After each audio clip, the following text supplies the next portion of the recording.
Ipswich Town up to the Premier League for the third season in 4. They have won promotion. They have. League One, Championship, Premier League, Championship, Premier League next season. George, in what way does this promotion feel a little bit different to the others? So in League One, despite finishing the season second, I think you and I both could probably agree that they're maybe the best League One side we've ever seen in terms of the way that they could dominate games. Mm-hmm. And it was pretty refreshing and quite exciting to see, especially it being done by a hot young thing in Kieran McKenna.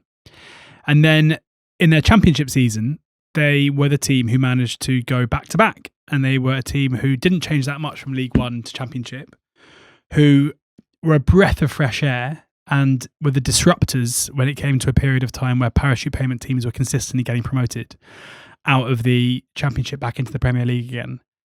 So they were kind of the neutrals' favourite team. So for them 2 seasons later to become that parachute payment team and to become the team that everyone kind of assumed were going to get promoted, who maybe weren't quite as good as everyone imagined, pre-season favourites, it just feels quite different. You know, even though it's still Kieran McKenna, it's still Leif Davis, it's still, you know, certain players, George Hurst, the kind of surrounding narrative around their success now has become expected and therefore maybe a bit less romantic to us neutrals. And I would also say that the style of football itself has changed, where maybe because they had to approach things differently, but in their last promotion season, Ipswich were one of the league's entertainers. They were incredibly fun to watch. They were like a heavy pressing team.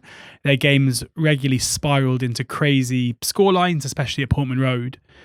This time around, it's been a bit more measured. And we've had some, you know, there was the conversation after the Old Farm game where I sat here and said I wasn't overly impressed by Ipswich, and a lot of their fans said, hold on, surely when you go 2-0 up in a game or you go 1-0 up in a game and you see it out really comfortably, that is impressive in itself. And of course it is. Like, being good defensively is impressive. And that's kind of been the cornerstone of their success this season, is that they, you know, it may not be spectacular, but they are really, really solid defensively. And it feels like maybe what they are doing might be by design. And they have looked at the way they came up last time and they were not ready for Premier League football. And they got, even though they made a pretty good fist of it, they got sent back to the Championship. It feels like maybe this time they've started to, in the same way that people said they were recruiting for the Championship when they recruited before the Premier League season by signing the likes of, Philogene and, Jack Clark. And it kind of worked because they came down and they were excellent players. It feels like maybe this time around they've gone about it saying, okay, let's get promoted with a solid foundation and a solid base so that when we go up next season, we've already got that in place and we don't need to dominate teams in order to pick up points.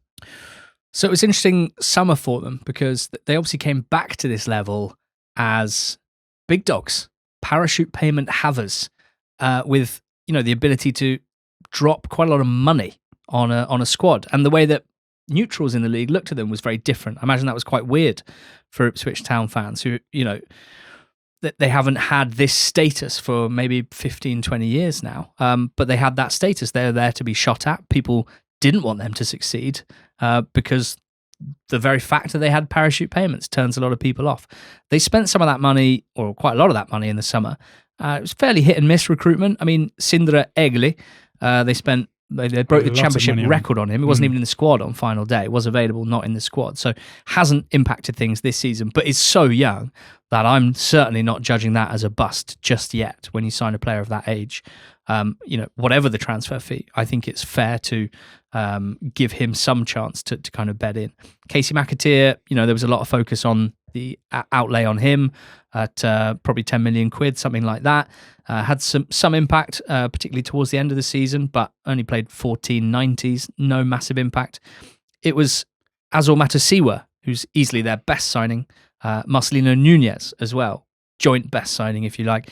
And then some underrated ones in Darnell Furlong, not a sexy signing, a 29-year-old right-back, a championship stalwart, but has been, he's played their second most minutes of any outfield player behind Matosiwa. And you could probably say the same about Cedric Kipre as well, who joined and actually played more minutes than any other defender, any other centre-back other than Dara O'Shea. So, I mean, in terms of the players, who do you think need to be highlighted as key men? Yeah, because again, interestingly, I mean, there was a bit of consternation amongst Ipswich fans that there wasn't a single Ipswich Town player in the Championship team of the season, which might seem strange for a team that comes second. But again, it's kind of in line with this very functional, good football team where there weren't necessarily standout players. The only ones that you could maybe point at, or the one obvious one would be Jack Clark. But Jack Clark started 23 games this season and came off the bench in 23 games. When your two best attacking players are both very similar left-sided attacking players who like to drift inside and score great goals. You know, but between Clark and Philogene, they scored 28 goals this season. Amazing. You know, they kind of cheated the system by having two guys who are that good and they could kind of switch between the two of them. But it's hard to make a case for Clark, who played 2,300 minutes, or Philogene, who played 1,000, basically exactly 2,000 minutes, to be in the team of the season. I would also just jump in to say their own player of the season at the awards was the keeper, Christian Walton. Exactly. But he was never going to get above Rushworth in the team of the season. And their outfield player of the season would be Azor Matasiwa.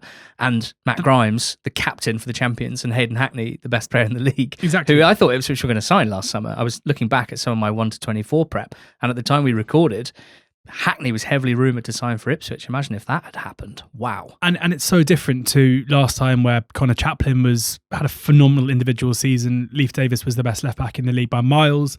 Maybe with Davis there's an element of complacency where we know how good he is, but you know, I don't think he's had as good a season this time around as he did 2 years ago.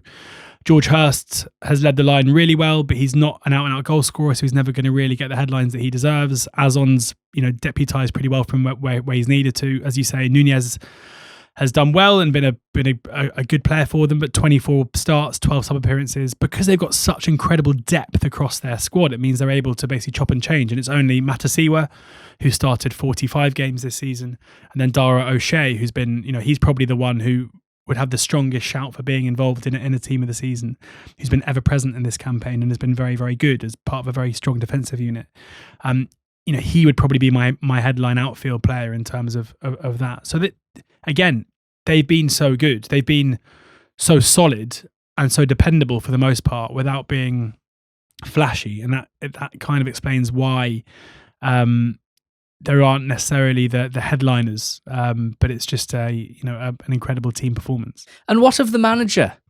He's Kieran good, McKenna, still so young, of course, aged just 39, not even 40 yet, not for 9 days, but 3 promotions on that there CV, and plenty of rumour previously around the Chelsea job, the Manchester United job, the Tottenham Hotspur job, the Brighton and Hove Albion job, but he stayed.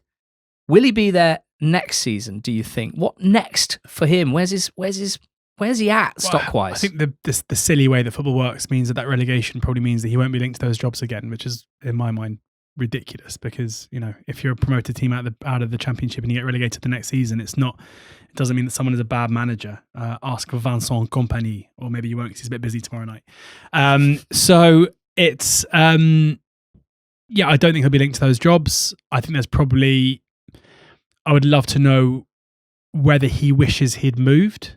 My guess is probably yes. I think there is obviously huge ambition at Ipswich Town to become an established Premier League team, and there is backing to do that, and it wouldn't surprise me if they did do that. But football can be fickle, and had he taken one of those moves, maybe not the Chelsea move, but one of the other ones, who knows where Kieran McKenna could be right now, rather than his stock maybe taking a hit. But as I mentioned at the top of the video, it does feel like maybe he has learned from his experiences, which managers are entitled to do, and he has worked out the way that he wants to approach next season. And I have a feeling we're going to see Ipswich go up into the Premier League and have a completely different mindset and game model when they go up next season. I think we're going to see them basically try and be a team that grinds it out, try and be a team that can consolidate by being better defensively, by being more direct, for probably being a bit less expansive in their play and looking to maybe press less. You look at what Leeds have done this season, where they've learned from their mistakes the last time around, and they've been very, very happy to drop in and sit deep and soak up pressure and attack in transition.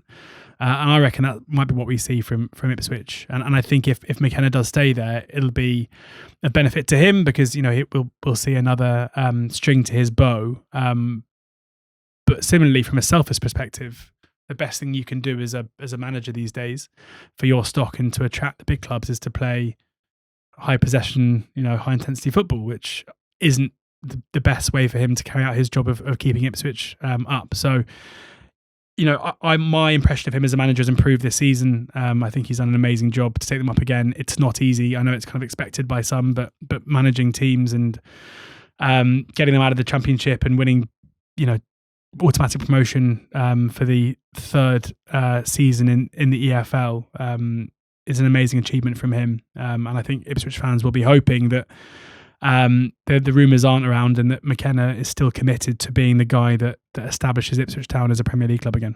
And we wave farewell to Ipswich Town fans. You won't be talked about on NTT20 Pod next season. It has been a pleasure, I promise. I zoom out a bit, George, and I think about Ipswich when we started the pod 10 years ago. They were a vibeless football club and they dropped into League One.